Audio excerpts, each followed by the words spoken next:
ወይቴ አንድ የገጠመኝ ነገር ልንገርህ።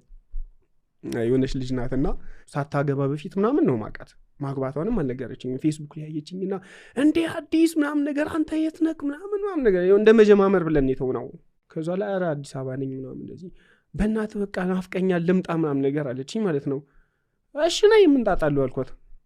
ከዛ ግን የሆነች ቀመር ምናምን ለአባቴና ሳምነው ህክምና እንዲህ ልበል የሆነ ነገር ዶክተር ነኝ ብላ አዋራው ምናምን የሆነ ገበሬ ነው አባቷ ማለት ነው። እና ብዙም እንትን አይሉም። ዶክተር ሆኜ አናገርኩላት። ከዛ በኋላ ከጂንካ ነው የመጣችው። ማታ 5 ሰዓት ነው እዚህ የገቡት። ሌሊት የተነሳች ማለት ነው የገባችው። ከዛ በኋላ ያኔ ክለብ ጋርድ ነበር ምሰራው፣ ቦዲ ጋርድም ሰራ ነበር። እና ከክለብ ምናምን እንትን ብዬ ምናምን ነገር ወጥቶኝ አስፈቅጄ ምናምን ተቀበልኳት። ገባን። ከዛ በኋላ ሻወር ገባች ምናምን ነገር አልጋ ይዘን ጀመርን ማለት ነው። ከዛ በኋላ ስልክ ተደወለ።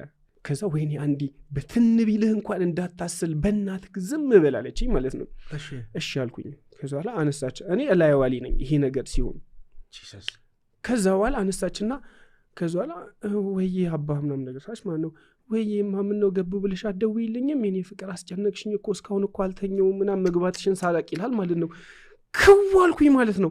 ከዛ ላይ አዎ እኮ ገቡኛ አክስቴ ጋር ነው ያረፍኩት እና አሁን በዚህ ሰዓት ተኝተዋል እና ልደውልልህም እያልኩኝ እኮ እንትን ብዬ ነው ገብቻለሁ በሰላም በቃ ጠዋት ደውልልሃለሁ።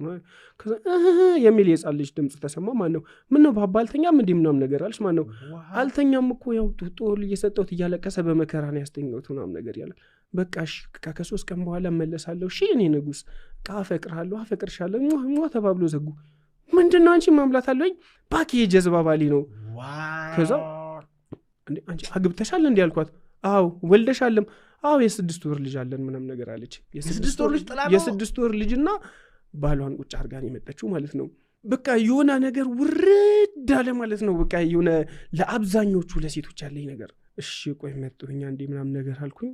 ምናምን ሽንት ቤት ደርሼ መጣ ወጥቶኝ በዛው ላይ ሄድኩኝና ጓደኛዬ ጋር ምናምን ገብቼ አደርኩኝ ማለት ነው። ከዛ ይሄ ነገር በህይወቴ ደግሞ ድጋሚ ተደገመ። የሆነች ልጅ አለች እና እንዲሁ ጀማመርን ከሷ ጋር። ከዛ እንትን ካለም በኋላ ምን ሆነ መሰለም እንድንጋባ ፈልጋለሁ አለች ድንገቱ። ከዛ አረ እኔ ገና የህይወቴን ፕላን ምንም እንትን አላልኩኝም እና ማግባት አልችልም ሶሪ አዲስ ነው ያንተን ወድሃለሁኝ አንተን ነው ማግባት የምፈልገው እንጂ ሺህ ወንዶች አሉ የሚጠይቁኝ መርጬ ምናምን ነገር ዝም ብዬ ምናምን ጣጥዬ ሁላ ማግባት